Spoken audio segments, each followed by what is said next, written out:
Hello and welcome to Positively United. It's Tuesday the 3rd of February 2026 and it's the day after the January transfer window closed. Yep, it finished on a February day, February the 2nd. We didn't buy anyone. We didn't bring anybody in on loan. We sent people out on loan, but we didn't bring anybody in. What are your thoughts about that? Well, here are mine. I must admit I am disappointed. I think it's a risk. And let me explain why.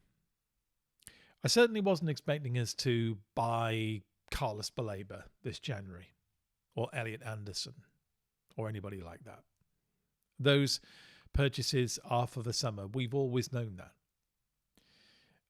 Manchester United, in all fairness, have always said that if a target became available sooner than their plans, they would go for that target, but none of those players that I've mentioned, including Adam Wharton, would become available in January. We all knew that.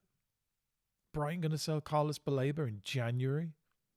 Nottingham Forest going to sell a player that they absolutely desperately need to hold on to in Elliot Anderson in order to keep them in the Premiership? Crystal Palace, that are sinking like a stone, can hardly afford to get rid of talented players either. So I didn't expect any of those players to come in January. But what I did expect United to do was to address a gaping deficiency in their squad, and which I think is a risk between now and the end of the season. And that's in defensive midfield. What Michael Carrick has achieved in the last 3 games has been absolutely outstanding. Manchester United are now considered to be one of the favourites to qualify, not just for Europe, but for the Champions League, one of the top 4 or top 5 places. But it doesn't matter how well Carrick and his team does. They're probably an injury or a suspension away from having a seriously weakened defensive midfield partnership. The evidence for that? Well, we don't have to really look too much further than the game against Fulham this weekend. Casemiro was absolutely outstanding. Virtually everybody gave him man of the match. I didn't. I gave it to Bruno, and I'll stand by that. But yeah, Casemiro pushed him hard. But Casemiro was brought off. It's not really clear why he was brought off, whether it was because he just got a booking or whether he was being rested. We know that Casemiro, in spite of his amazing resurgence in form, still potentially has problems getting through an entire 90 minutes. And these days, games aren't 90 minutes, are they? The game on Sunday, was 102 minutes long. There's a chance that Casemiro will be pulled off somewhere close to the end every game between now and the end of the season. Somebody needs to be brought on then, and at the moment it's Ugarte. And whether it's Ugarte's fault or not, when Ugarte comes on, our midfield starts to underperform. Whether that's because Casemiro is just so good, or whether it's because Ugarte has deficiencies, or maybe a bit of both, it happens. When Casemiro was swapped out on Sunday and Ugarte came on in his place, we started to lose control of the midfield. And Fulham made it 2-2.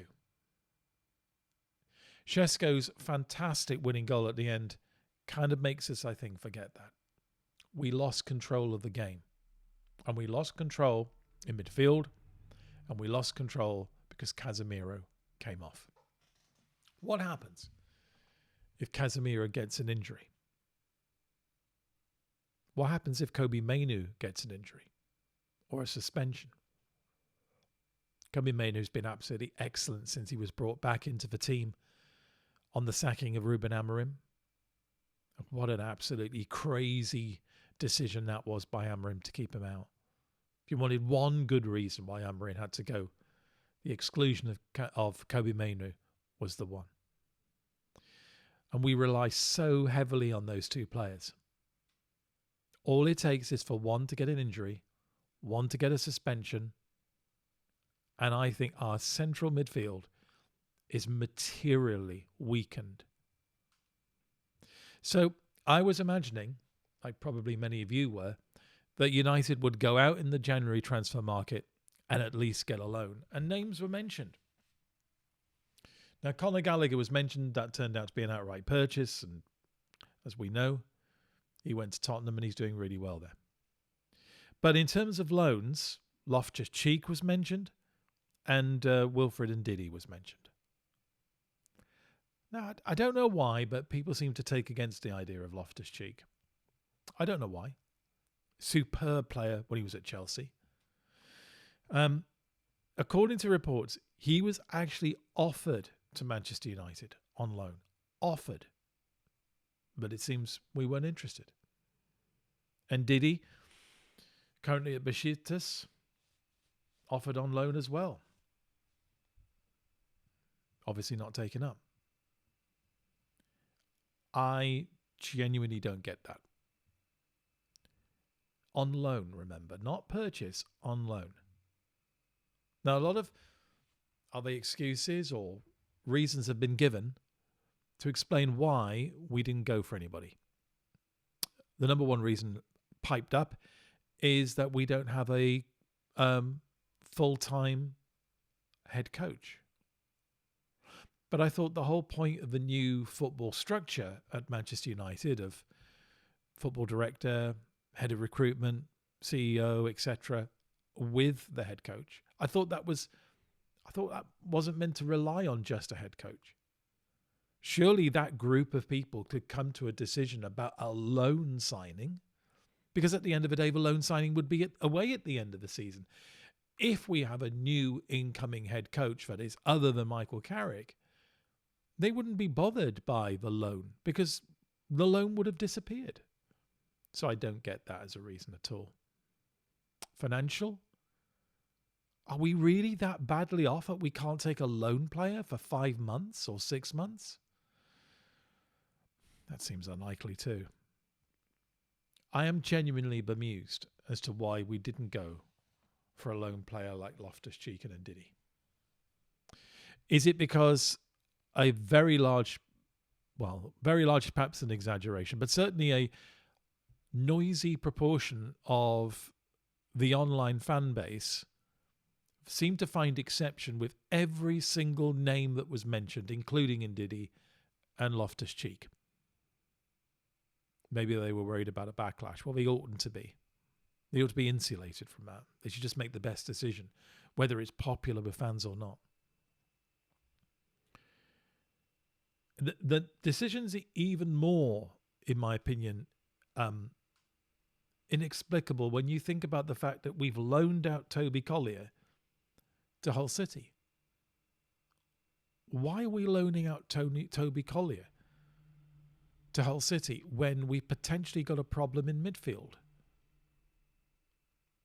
Is the decision that Toby Collier would hardly play any games and therefore for his development he needs to be at Hull City?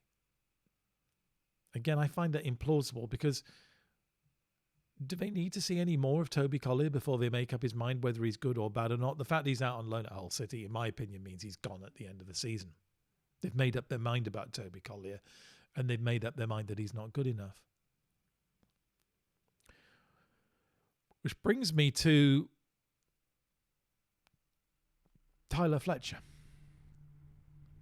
Is that who's going to fit into midfield if it isn't Ugarte? Because of the Fletcher twins. Are we twins? Brothers? Twins?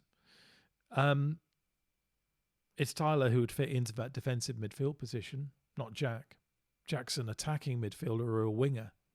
Tyler is the central defensive midfielder. So it seems to me that what we're going to do between now and the end of the season is hope that Casemiro and Mainu play every game, and when they need some rest or we need extra legs in the final 20 minutes of the game, we bring on Ugarte or Tyler Fletcher. Ugarte, in my opinion, is a huge risk. I personally don't think he's up to it. Don't think he's good enough. Tyler Fletcher, what a responsibility to put on such a young player.